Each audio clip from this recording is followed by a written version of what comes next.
Сайын Мұратбеков. Алғашқы қар. Кеш болса таяу. Өрістен жайылы қайтқан сиырлардың қарасы да көрінді. Енді сауыншылардың еш қайсысын жұмсауға болмайды. Ал арғы бетте әлі бір шошақтай шөп қалып отыр. Бастықтан бір күнге деп сұрап алған тракторды соған бола ертеңге дейін ұстаудың жөні тағы жоқ. Қайткенде де ол шөпті бүгін кештен қалдырмай фермаға жеткізіп алу керек. Кім білет, бүгіннен қалса қол тие ме, тіпті қол тисе де ауа райы қалай болады.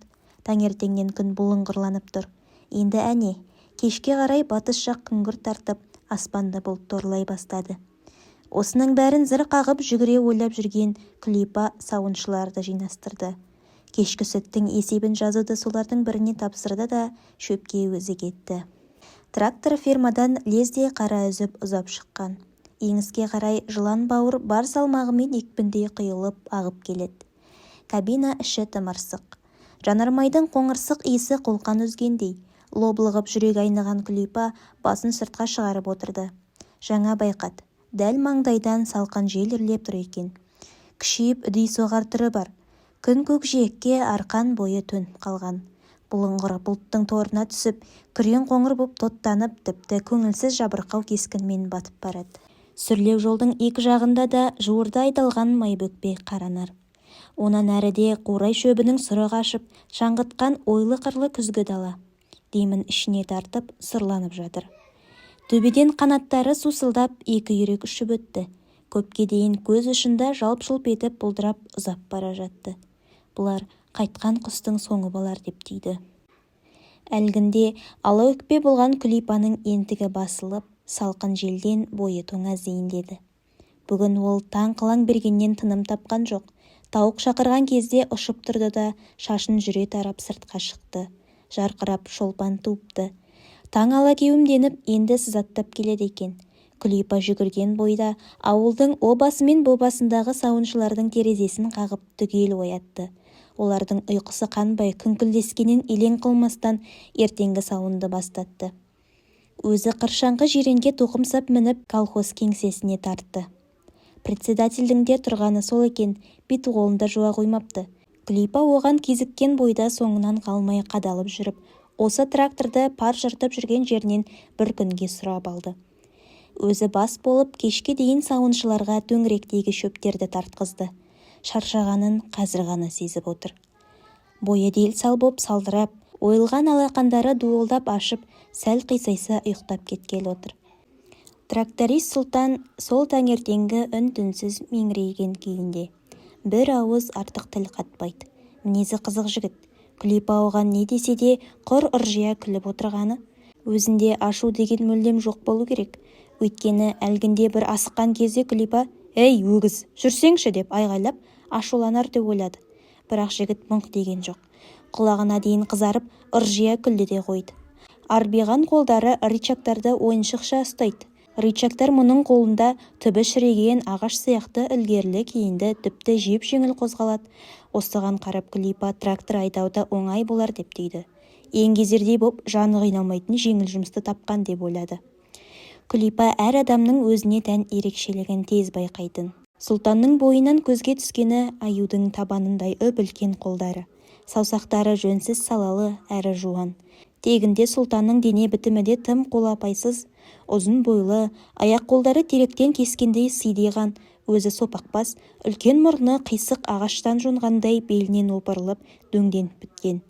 Керзе тігінің қонышын қайырып қойған, тізесі сойдиып отыр. Май әбден сіңген комбинезоны қара теріде жалтырайды. Адамның тұлғасы да осындай рабайсыз болады екен-ау, деді Күлипа ішінен. Үнсіздіктен іші пысқандай. Майдың иісі жаман екен, басымды ауыртты, деді. Сұлтан оған бажырая бір қарады да бұрынғысынша үнсіз отыра берді. Арбиған жуан саусағымен мұрнын бір сүйкеп қойды. Майдың иісі жаман екен деймін, деді Күлипа әр сөзін үзіп-үзіп айғайлап. Өзі іште мәссаған, керек десе сөйлесуді де білмейді, кеңірейіп. Мал ғой, мал, деді де бір түрлі өзінен өзі күйіп пісті. Қыздың шаңқылдай сөйлегеніне Сұлтан аузын тұлыптай ғып дүрдейтіп, езу тартты да басын шайқады. Біраз жүргеннен кейін барылдаған жуан үнмен «Мен керің емеспін ғой, Күлипа», деді. Үйренбеген адамға майдың иісі жаман екені рас. Бұл жолы ерегескендей қыз үндемей қойды. Дәл қазір оған осы жігіттің түр-тұлғасы да, сөзі де, даусы да аса сүйкімсіз көрінді. Тіпті онымен қатар отырып келе жатқан үшін намыстанғандай болды. Әлден уақытта Сұлтан төңірегі шелдене қызарған кішірек көздері жыртиып қызға күле қарады. Өй жаман албасты, неменеге жетісіп ыржаңдайсың дегісі келді де Күлипа, қой осыған сөзімді қорғалып деп тыйылды. Жақтырмайтынын білдіре түскісі кеп, шолақ мұрнын тыржың еткізді, ернін шығарып басын далаға бұрып отырды. Бұрын Күлипа бұл жігітті сыртынан білетін. Ауылдағы қыздар Сұлтанды адамның бірін-бірі сынап, көбіне бірін-бірі мазақтау үшін «Әлгі сенің сұлтаныңшы, болмаса, әй, саған сұлтаннан басқа ешкім қарамас» деп сол орайда сөз ететін. Соңғы 2-3 жылдан бері Сұлтанның әке-шешесі құда түсіп, айттыра бармаған бойжеткен ауылдан екен саяқ шығар. Бірақ қыз атаулы Сұлтан десе кірпіде жиырылады. Алдыңғы жылы аудан орталығындағы 2 жылдық курста оқып жүріп, Күлипа аз күнге демалысқа қайтқан. Содан Сұлтанның әке-шешесі бұған да құда түсіп айттыра келгенді. Әрине, ол кезде Күлипа Сұлтанның қандай жігіт екенін жөнді білмейтін. Сондықтан ағынан жарылып келген қарттарды қатты сөз айтып ренжітпей, түрлі сылтаулармен шығарып салған. Енді ғой міне, ауылдағы қыз атаулыға жексұрын болған сол Сұлтанмен қатар отыр. Сорлы, түріне қарамай қыз айттырғышын, деп Күлипа іштей мысқылдай күлді. Кеу бала, байғұс, өзінде дәрмен болмаған соң екен ғой, әке-шешесін тыным таптырмай құдалыққа аттандыратыны. Трактор сайдың табанына жақындап қалған. Күн әлдеқашан қара бұлтқа сүңгіп көрінбей кеткен еді. Айнала ыс басқандай күңгірттеніп, көз байланып барады. Жел әйтеуір леки соғып тұр. Аспанның батыс жағын сірестіре тұтып алған тұңғиық қара бұлт жаңадан боялған қара тақта тәрізді. Теп-тегіс боп тұтасып түнеріп келеді. Бір сәт сол қара бұлттың дәл ортасынан тасты жарып шыққан арша тәрізді бір шоқ ақша бұлт пайда болды. Қардай аппақ, әрі үлпілдек жел көтерген мамықша қалықтайды. Әр минут сайын құбылып, біресе жалпылдай ұшқан алып қанатты үйрекке, біресе қара пармен жөңкіле жөнелген тракторға ұқсап кетеді. Тамаша, табиғаттың қара дүлей сұсында да ғажап сұлулық болады-ау деп ойлады Сұлтан. Ал мына қыз болса осы сұлулықта аңғарар емес. Ағлап, өйлеп, тыржың-тыржың етеді. Ернін шығарады-мау? Өзін жұрт жерге сыйғызбай мақтаушы еді. Неғып мақтайды екен? Өзі шүйкедей бір-ақ қуыс. Не бой жоқ, бір тұтам. Өзі қап-қара. Тек 2 бетінің қаны тамып тұр дегенді болмаса? Сұлтан ертеден бері осы қыздың жадырап, қабақ жазғанын бір көрмеді. Бүкіл ферманы бір өзі иығымен көтергендей ақ болып жүр. Сырты жылтырағанмен мінезі мінез емес. Ұшып қонба тұштақай екен ғой. Апырай десеңші, Сұлтан осы қызға кәдімгіге қызықтау. Тіпті бүгін ертеңгісін шөп тартуға келерін білгенде, асығыста жүрсе де осы қызға арнап өлеңмен хат жазып алды. Ондағы ойы өз көңілін хат арқылы білдіру еді. Енді міне хат бермек түгілі ат-тонын ала қашып отыр. Осы қызбен ұрыспай құтылса екен. Ендігәрі маңына баспас еді-ау. Немене күліп отырсың? Қызықсың сен, Күлипа, күлмегенде жылайын ба? Сонда босқадан босқа күле ме екен адам? Күлкісі келсе күлет, босқа ыржаңдағанша айда тездетіп, деді қыз.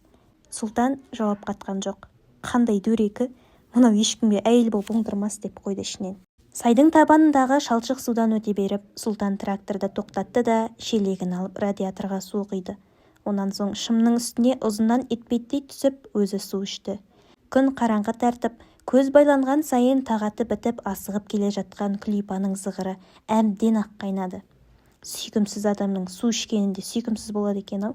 Мал болмаса суды қандай адам өстіп ішеді? Әй, болсаңшы тез, сүр жегенсің бе? Деп асықтыра дауыстады.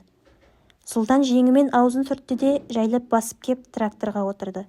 Өрге қарай тырмысқан трактордың арты кейін тартып, жылан бауыр алға қарай күшпен жылжып келеді. Тастақ қабырғаның жалтылдақ селдір бетегесі күні бойғы сүйретілген шөптен жапырылып, бұзау жалағандай жалтырап қапты. Трактор содан тайғанақтап келе жатқандай болады. Күлипаның есіл дерті тезірек шөпке жетіп, қайтып оралу. Әне, анау белесті асқан соң қабақтан 2 шақырымдай ғана жер жүру керек. Онан соң шөпті темір арқанмен түбінен орай байлап сүйреткеге салады да кері қайтады. Сонымен биыл қысқа деп әзірленген шөп тегіс фермаға жиналып бітереді. Бүкіл қыс бойына сауыншылар жылдағыдай шөп тартамыз деп әлекке түспейді. Ал Күлипа болса сүттің артуын талап етіп есебін жүргізеді. Сауыншылардың бірде-бірі сылтау айтып бұған кінә тағылмайды енді. Жем керек пе? Міне, қоймадан керегінше ал, шөп керек пе? Әне, ауладан ал да сал. Тегінде жұмыста берік тәртіптің болғанын ұнатады Күлипа. Күлипа селк ете түсті. Ұсақ жаңбыр тамшылары бетінен ұрғылай бастады. Айдасаңшы тезірек, деді. Сұлтан газ рычагын жоғары қарай жұлқа тартты. Трактор құлақты жарардай дүрілдеп ышқына түсті. Жел ұшырып кеп, жаңбыр қиырлай жауды. Сұлтан кабинаның екі жақ әйнегін көтеріп қойды. Нағыз тұншықтырар тымырсық енді орнады. Даладағы қараңғылық қоюлана түсуде. Көз алды бұлдыр тартты. Тұтасқан қара бұлт бүкіл аспан аясын түгел бүркеп қымтап алған. Әлгінде ғана фермадан шығарда дәл осындай болып кетер дегенге сену қиын еді. Қазір сауыншылар сауынды аяқтаған шығар деп ойлады Күлипа, бірақ тәтті ойымен көңілін сергітпек болып. Сауыншы қыздардың алыса-жұлыса қызыл бұрышқа қарай жүгірген кезін елестетті. Бүгін фермаға орталықтан жігіттер келіп бейкеші болмақ еді. Жаңбыр сытыры жиілеп төменгі құз жақтан сумаңдаған соқыр тұман шыға келді. Лезде төңіректі емін-еркін жайлап алды. Енді дала мүлдем түнеріп, көзге түртсе көргісіз тас қараңғылық басты. Сұлтан тракторының фарын жақты. Тек бұлдыраған сүрлеу жол, себелеп тұрған ұсақ жауын көрінеді. Осы кері қайтқанымыз дұрыс болар ма еді деп бір ойлады Күлипа. Сұлтанға қарап еді, ол со бұрынғы күйінен өзгерместен қаннен қаперсіз отыр. Ауа райының бұзылуы ойына кіріп шығар емес. Сұлтан, адаспаймыз ба? Білмеймін, деді жігіт ыржия күліп. Онан соң адасуды тілеп отырғандай-ақ, адассақ тракторды тоқтатамыз да таң атқанша кабинада айқасып жатып ұйықтаймыз. Трактордың кабинасында бір рет ұйықтағанға түгін кетпес деп қойды. Күтпеген жерден мұның тілмәрси сөйлегеніне Күлипаның ит жыны ұстады. Өй, жаман алы бастады дегісі келді де іркіліп қалды. Байғұстың ойын қарай көр, деді ішінен. Онан соң, көп сөзді қайтесің, тездет, деді қабағын шыт.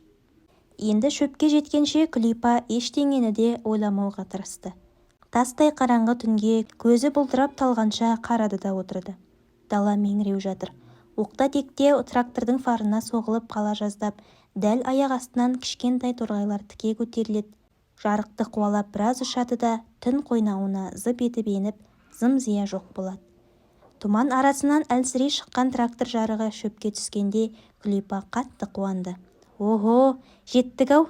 Қане, мен арқанның ұшын ұстайын, сен айналып шық, деді ол. Өзі трактор тоқтамастан-ақ жерге секіріп түсті. Демнің арасында шөпті тракторға тіркеп те алды. Мен шөптің үстіне отырам, айдай бер, деді Күлипа дауыстап.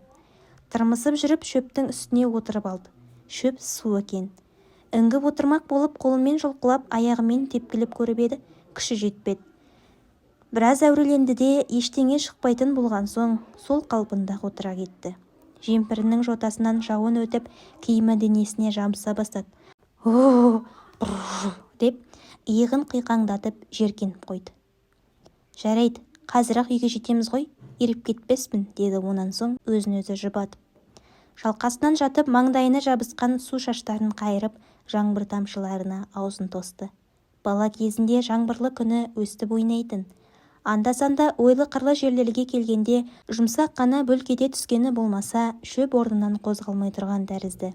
Күлипаның киімдері тегіс су болып, бойын суы қалайын деді. Желдің өті де суытып ала дүлей боп жындана соқты. Кенет жауын тамшылары жентектеліп тама бастады. Енді бетіне тиген жауын тамшысы емес, ири жауған алғашқы қар түйіртпектері екенін сезді Күлипа.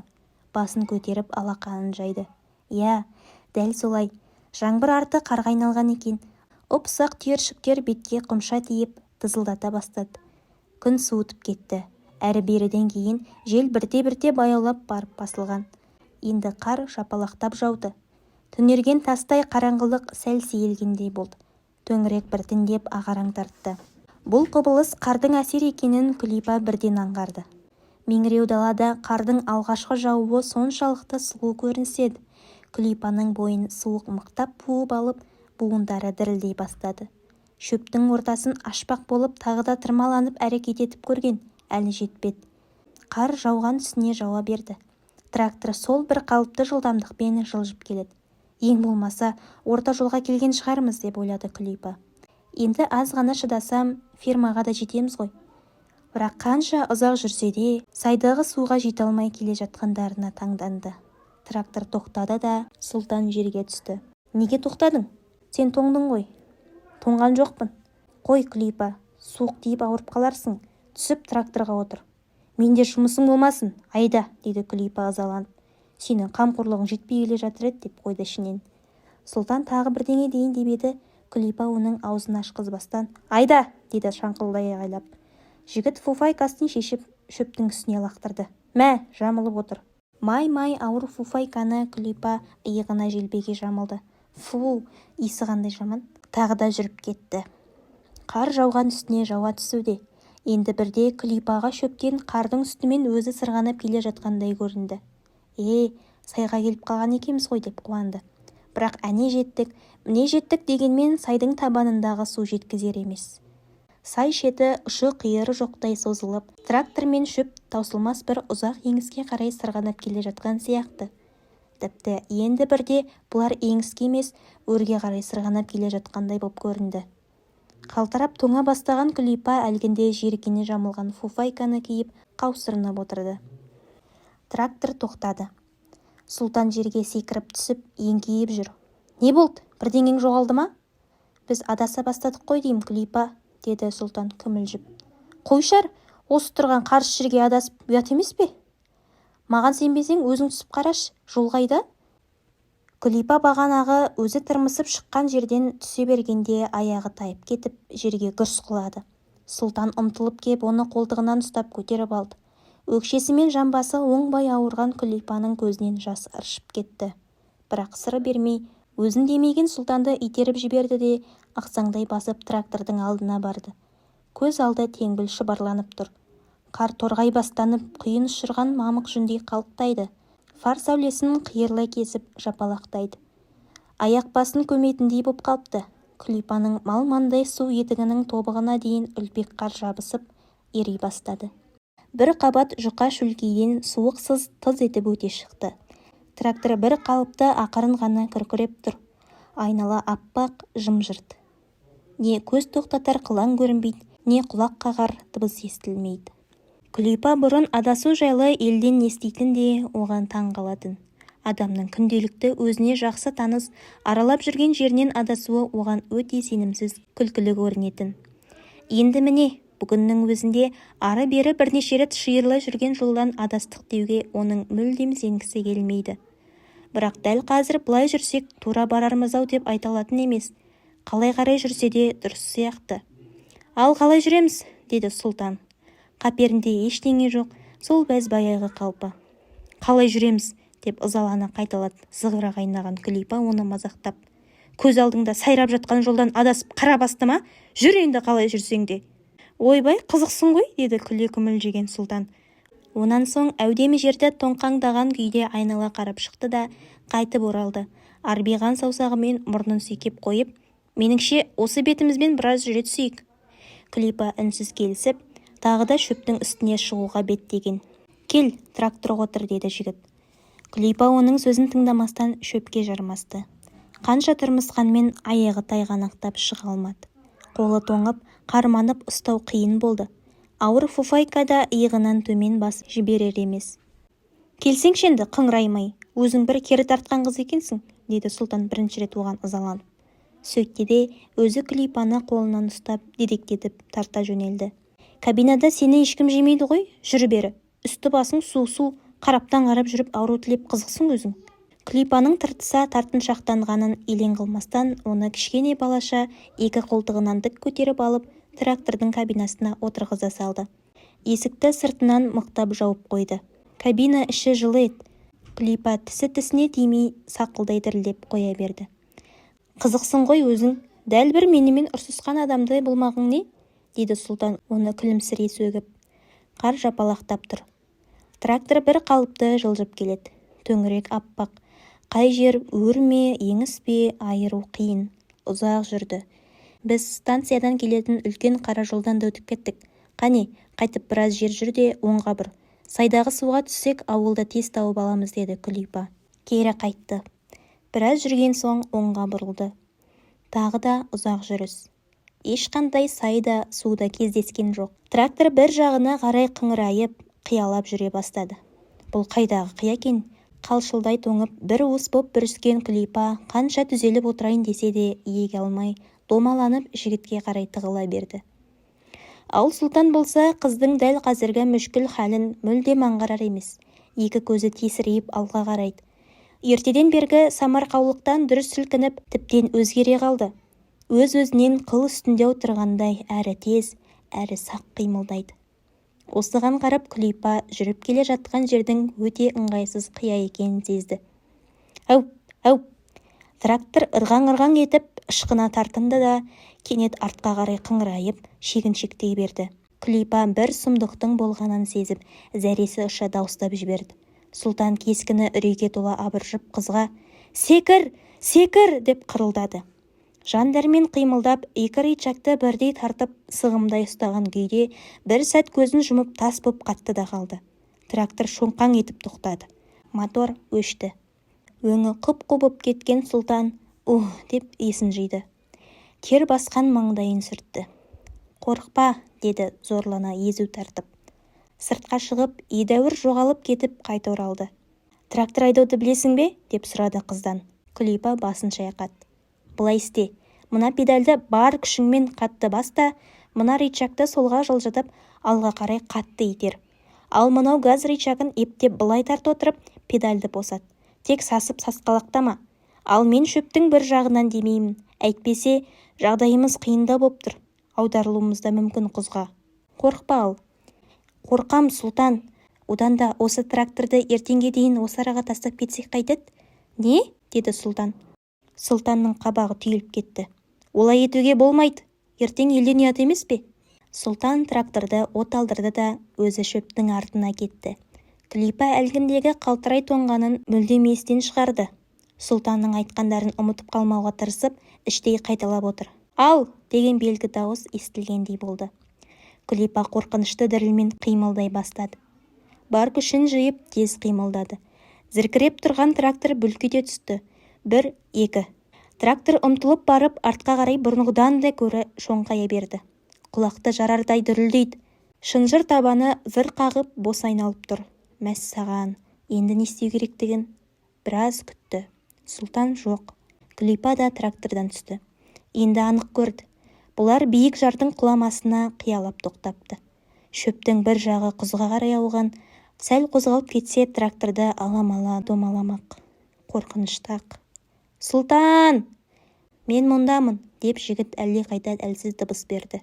Дауыс шөптің астынан шыққандай болды. Күлипа шөптің қыз жағына таяп келді. «О, сұмдық!» Сұлтан шөптің астында қапты. Шөп Сұлтанға ғана ілініп тұрған сияқты. «Сұлтан-ау, не істеймін?» деп Күлипа жылап жіберді. «Тас! Тас! Осы төңіректе тас бар шығар. Трактордың табанына төсе, онан соң қорықпай қаттайда». Күлипа жылап жүріп айналадан тас іздей бастады. Анадай жердегі қараң-құраң етіп жатқан жақпарлардың арасынан көлпек қарды тепкілеп, тас жиып алды. Табанына тас төсеп, тракторға қайта отырды.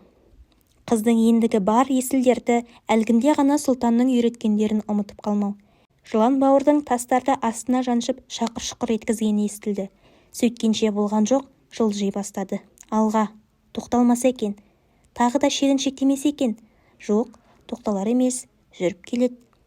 Дір-дір етіп қара терге түскен Күлипа тістенген күйде газ рычагын тарта түсті. Талай жер жүріп барып тоқтады. Трактор жайдаққа шыққан сияқты. Сұлтан жайын енді ғана ойланған Күлипа түсе сап, кері қарай жүгірді. Жігіт қабақта демін алып отыр екен. Қатты қалжырап қалғанға ұқсайды. «Амансың ба, Сұлтан?» деді қыз. «Аманмын». «Естен кетпестей бір қорықтық-ау, Күлипа?» деп Сұлтан зорлана күлді. Жігіт орнынан көтеріліп, сәл сылти басып тракторға қарай бет алды. Күлипа оны демеймін деп қолтығынан ұстаған. Бірақ жігіт сылти басса да қатты-қатты адымдап, қызды өзі сүйрете жөнелді. Тракторға кеп отырған соң, кабина ішіндегі кішкене шамды жағып, екеуі бір-біріне қарады. Екеуі де енді шын көңілден қуана күлісті. Сұлтанның бетін бірнеше жерден тікен жырып кетіпті. Шып-шып қан шығып тұр. Күлипа орамалын алып, еппен қанды сүртті. Орамалының иісі қандай әдемі, қолы қандай жұмсақ. Тегінде қимылының бәрі де көз арбап әкетеді. Не сиқыры бар екен? Жігіт бойын кенеттен ғажап бір тентек сезім билеп кетті. Бас салып қызды қатты-қатты қысып сүйгісі келді. Қыздың қолынан ұстай алды. «Ой, сындырдың қолымды, сұлтан!» деді әлденені сезгендей зәресі ұшқан Күлипа. Үрей толы қыз көзі кірпік қақпастан кең ашылды. Неткен сұлу көз. «Жоқ, сұлтан, өйтуге болмайды». Жігіт қыз қолын босатып теріс қарап кетті. «Жарайды, аса құлпаштап кетсең ғашық болып қалармын», деді онан соң әзілге бұрып. «Сұмдық-ай, не деген қорқынышты еді», деп ойлады қыз. Тағы да бір қалыпта трактор жүрісі. Ентігі басылып, әлгіндегі үрейлі сәттердің дірілі өтейін деген Күлипаның денесі қайта тоңази бастады. Енді бірде трактор өзінен өзі пыр-пыр етіп барып тоқтап қалды. «Жанармай бітті, не істейміз?» деді сұлтан. «Мен қайдан білейін? Тап ауылды, адасқан сенсің», деді қыз. Сұлтан үстіндегі пиджагын шешті. «Неге шешесің? Кимеймін». «Кимеген нес? Қане, мен сыртқа шыға тұрайын, үстіңдегі су жемпіріңді шешіп таста да мынаны киіп ал. Әйтпесе бәрібір жылынбайсың». Сөйтті де өзі кабинадан шығып кетті. «Кисеңші енді, керілдесіп тұрамыз ба осы суықта тоңып?» деді бұйырған үнмен. Күлипа қалш-қалш етіп шешіне бастады. Етіне жабысқан су жемпірінің түймесін әзер ағытты. «Сұлтан, сен өзің тоңасың ғой», деді жұмсақ үнмен. «Мен тоңбайым, гимнастеркам қалың әрі құрғақ». Пиджакты киген соң Күлипаның бойы жылынайын деді. Қалшыл басылып, сәл ғана діріл қағып отырды. Сұлтан екі жақтың да есігін мықтап жауып, Күлипаны айқара қымтады да: «Ал, енді осы жерде отырып, таңның атуын күтейік», деді. «Сен ар жағыңа қисай да ұйықтай бер». Әуелде Күлипа шалқайған күйде сыртқа айнала қарап үнсіз отырды. Кабина іші қараңғы, тым-тырыс. Қазір ғой қыздар рахаттанып тәтті ұйқыда жатқан шығар деп ойлады. Әрине, әуелде ұйықтау деген Күлипаның қаперіне де келген жоқ. «Әңгіме айт, сұлтан», деді әлденеден соң. «Не айтам?» деді қозғалақтап қойған жігіт. «Мен әңгіме білмеймін. Қыздарға ғашық болғаныңды айт». «Мен әлі ешкімге ғашық болған емеспін», деді сұлтан күмілжіп. Күлипа оның жүзін көрмесе де тап қазір қызарып кеткенін бірден сезді. Екеуі де біразға дейін тағы үнсіз отырды. «Қой, сұлтан, сенің бұл сөзіңе кім сенеді дейсің?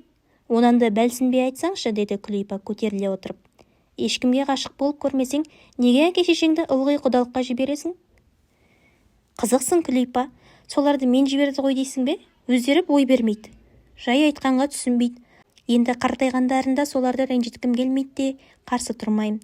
Маған ешкімнің көнбейтінін білем де, мейлдері барса бара берсінші деймін». Жігіт үні жабырқаңқы шықты. «Солай мед», деді таңданған Күлипа. Шынында да сұлтанға ешбір қыздың көнбейтіні рас қой деп ойлады ол ішінен. Бір түрлі аянышты. Енді бұл тұрғыда сөз қозғауды жөн көрмеді. Шіркін-ай, тезірек таң атса екен. Ту, не деген қапас түн еді. Тұман қоюлана түсті. Сырттай ешбір тіршіліктің белгісі жоқ. Тек әлдене ызыңдайды. Күлипа құлағын тігіп, далада жел соғып тұрғанын аңғарды. Жел кішкене тесіктен өтіп кабинаның әйнегін ызыңдатып тұр. Күлипаның денесі тітіркеніп дір ете түсті. Аяғы қатты тоңып кетті. Қимылдатып көріп еді, бармақтарының жаны жоқ тәрізді. Қысып тұрған етікті сезбейді. Шынымен аяғымды үсітіп алам ба деп қорықты ол. Ақырын тырпылдатып тебініп қойды. «Немене, аяғың тоңды ма?» деді сұлтан елең етіп. «Жо, онша емес, аздап қана». Сұлтан оның сөзін елеместен еңкейіп етігін ұстап көрді. «Аяғың үсіп кетер, етігіңді шешіп аяғыңды бауырыңа басып отыр», деді. «Рас, сөйтейінші», деп Күлипа бірден келісті. Шешпек болып еді, су етігі аяғына жабысып шешілмеді. Сұлтан күш салып тартып әзер суырды. Шөлкейі су, аяғы тастай суық еді. Күлипа аяғын бауырына басып отырмақ болған. «Тоқтай тұр», деп сұлтан жібере қоймады. Өзінің үлкен қолдарымен оның аяқтарын біраз уқалап, дуылдап жан кірді дегеннен кейін ғана босатты. Аяғы жылынған соң Күлипа маужырап қалғиын деді. Әлден уақытта сұлтан жерге түсті де біразға дейін тым-тырыс жоқ болып кетті. Ұйқылы отырған Күлипаға көпке дейін желдің гуілінен өзге ештеңе естілмеді. «Сұлтан қайда? Мені тастап кетіп қалды ма? Айдалада трактордың үстінде бүрісіп мен жалғыз қалсам? Иә, өте қызық-ақ. Бірақ сұлтанның бар киімі менде, үсті жоққа, тоңады ғой. Менде де ұят жоқ, оның бар киімдерін киіп алып, тым-тырыс ұйықтап отырмын. Ойын сұлтанның даусы бөліп жіберді. Күлипа, бұл жерде отырып тоңып қаласың, шөптің қуысына кіріп ұйықта. Күлипа көзін аша алмаса да, қыбырлап орнынан көтерілмек болды. Аяқ жағындағы етігін алып кимек еді, су етігі қайтып сыймады. Кие алатын емес. Жаңа ғана бұйығып, жылы отырған денесін суық жалап барады. Сол су етікті киейін деп отырсың ба? Қане, берен киіш. Сұлтан оны қапсыра құшақтап, оп-оңай көтеріп алды да, үңгірлеген шөптің аузына апарып отырғыза салды. Күлипаның бар байқағаны, сыртта қардың қалың жауғаны тоқтап, жел соғып тұр екен. Тұман сейілген тәрізді, бірақ аспан тастай қараңғы. Қане, ары кіріп жат та ұйықтай бер. Сұлтан тракторының кабинасын жауып, қайтып оралғанша Күлипа шөптің қуысына кіріп жайғасып жатты. Жып-жылы, жұмсақ қуыс. Тоңғанда осындай тар жер қандай жайлы, шөптің тамақты жыбырлатқан құрғақ иісінен бір-екі рет түшкірініп алды. Бет-аузын, мойнын жыбырлатып жіберді. Сонда да трактор кабинасынан артық. Әлден соң сұлтан да үңгірдің ауыз жағына келіп жайғасқан. Егер қазір келіп бас салып сүйе бастаса ғой, тырп ете алмас едім деп ойлады Күлипа. Көңіліне осы ой келгенде ұйқысы шайдай ашылып, үрейленіп біраз жатты. Бірақ сұлтан ондай ештеңенің сыңайын сездірген жоқ. Ол да тоңып шаршаған сияқты. Өзін ешбір қыздың сүймейтінін біледі. Бір түрлі аянышты. Қызық, неге ешкім сүймейді екен? Қай жігіттен кем? Күлипа сұлтанды ешбір қыздың сүймегеніне дәл өзі кінәлідей күрсініп қойды. Енді ол сұлтанның түр-тұрпатын көз алдына елестете бастады. Осыдан бірнеше сағат бұрын сүйкімсіз көрінген жігіт тұлғасы енді оған басқаша қырымен көрінгендей. Алып денелі, жәушенділікпен қозғала қоймайтын нағыз ер мінезді жігіт осындай ғана болуы тиіс сияқты. Күлипа ұйықтап кетті. Түсінде сұлтан екеуі қол ұстасып жаяу адасып жүр. Дала аппақ қар. Сол қардың үстімен Күлипа шөлкешең жүріп келді. Ал сұлтан үлкен етігімен қолпаң-қолпаң адамдайды да, Күлипаны қолтығынан тік көтеріп алып, дәл кинодағыдай ғашықтарша қышырлана ұзақ сүйеді. Жігіттің өсіп кеткен сақал мұрты мойнын жыбырлатқандай болады. Күлипа қытығы кеп күледі, жігіт те күледі. Ол аяғын бірдеңе жыбырлатқанда оянды. Көзін ашып қалғанда үңгірдің аузынан жап-жарық аспан көрінді. Сұлтан да енді ғана оянып, мұның аяғын өзінің бауырынан шығарып, бірдеңемен орап қымтап отыр екен. Аяғының түні бойы сұлтанның бауырында жатқанын ол енді білді. Шөлкейі мүлдем кеуіп қапты. Мұның оянғанын көріп, «Мә, етігіңді ки» деп, сұлтан өзі жамылған ескі май-май киіздің астынан қыздың етігін әперді. Етігі де едәуір дегдіп қалған екен. «Рахмет, сұлтан», деді Күлипа. Көрген түсі есіне түсіп қызарып кетті. Етігін киіп қуыстан бұлда шыққан. Жігітке тесіле қарады. Сұлтанның түндегі тікен жыртқан бет-аузы қара торланып, кешегіден сәл ісіңкет. Таң аппақ болып атқан екен. Аспан ашық. Жер бетін алғашқы ақша қар басыпты. Көзі солқылдата суырып шағады. Салқын таза ауа тұла бойды дір еткізеді. Қандай рахат. Күлипа бойын жаза керілді де, сұлтанға қарап жымиды. Жаңа ғана көрген түсі есіне түсіп, тағы да қызарып кетті. «Міне қызық, Күлипа, біздің қай жерде тұрғанымызды қараш», деді сұлтан ой жақтан нұсқап. Күлипа кейін бұрылып, өзі де таң тамаша болды. 1,5 шақырымдай жерде таң шұғыласына бөленіп ферма тұр. «Адасқан жеріміз-ай», деді жігіт күліп. «Жүр кетейік, жанармай әкелмей болмас». Енді екеуі де фермаға қарай жаяу тартты. Тобықтан асқан алғашқы қар, үлпілдек қар ерекше таза еді. Күлипа бір іліп алып қарбыта асап жіберді. «Бала сияқтысың ғой», деді сұлтан. Онан соң күректей алақанымен өзі де бір іліп асады. Үлпек қар тіліне тиер-тиместен еріп сала берді. Тағы да бір қарбытты. Сұлтан кейін адымдап алда келеді. Күлипа оның бір адамын екі аттап әзерлеседі. Аяғы тайғақтайды. «Ақырын жүрші», деді. Сұлтан жүрісін баяулатты. Күлипа тез еңкейіп қарды уыстап алды да сұлтанның желкесіне салып жіберді. «Ту, суығын-ай», деді сұлтан тыржыңдап. Оның жауап қайырып ойнай қоймағанына ыза болған Күлипа қарды іліп ап желкесіне тағы да салды. «Мен қарға аунатармын», деді жігіт бұл жолы оған тұра ұмтылып. Күлипа собалаңдаған үлкен фуфайкамен төмен қарай далпылдап жүгіре жөнелген. Сұлтан қуып берді. Енді бірде екеуі де ақша қарды шаңғытып ұмар-жұмар жығылды. Атып тұрған Сұлтан: «Бір жерің ауырып қалды ма, Күлипа?» деп қызды жерден дегбірсіздене көтеріп алғанда, Күлипа бір уыс қарды оның бетіне тағы шашып жіберді де сықылықтай күліп тағы да жүгіре жөнелді. Екеуі осылайша бірін-бірі қуалап, қар лақтырып, ойнай жүгіріп фермаға қалай жеткендерін де білмей қалған. Талай рет қуып жетіп ұстаса да, Сұлтан қыз мойнына қарсы алған жоқ. Тек фермаға таянғанда екеуі де ойындарын тоқтатып үсті бастарын қақты.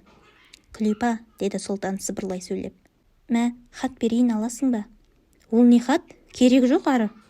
Меселі қайтып қатты ыңғайсызданған Сұлтан өрттей боп қызарып, хатты қалтасына қайта тықты. Ол енді үстін әлі де қаққыштай берген Күлипаға бұрылмастан кең адымдап фермаға қарай жүрді. «Ақымақпын мен», деп ойлады өз-өзіне ыза болған Күлипа. «Неге алмадым?» «Сұлтан! Сұлтан!» деді жігіттің артынан жүгіре дауыстап. Боп-боз болып, көзі жасаураған Сұлтан оны көңілсіз күтіп алды. Күлипа жігіттің қалтасына қолын сұғып жіберді де хатты өзі суырып алды. «Бар, енді жүре бер», деді онан соң. Жігіт жүріп кетті. Ал Күлипа хатты қолына ұстап біраз тұрды. Хат шақпақ дәптердің парағынан бүктелген май-май еді. «Күлипа» деп басталыпты.